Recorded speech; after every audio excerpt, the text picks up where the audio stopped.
Islamic forum के नाज़रीन अस्सलाम वालेकुम। उम्मीद है आप जहाँ कहीं होंगे खैर आफियत से होंगे। आज की इस वीडियो में हम बात करेंगे कि हमें सहरी में क्या खाना चाहिए और क्या नहीं खाना चाहिए।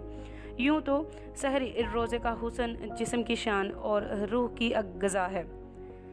सहरी में खाना खाने से पहले 3 खजूरें लाजमी खाएं। सहरी में जौ का दलिया, शहद, दूध ज़रूर लें ताकि अंतड़ियों में खुश्की ना हो और दिन भर तवानाई मिले। सहरी में चपाती और शोरबे वाला सालन इस्तेमाल करें ताकि गैस बदहज़मी से बचाव मुमकिन हो सके।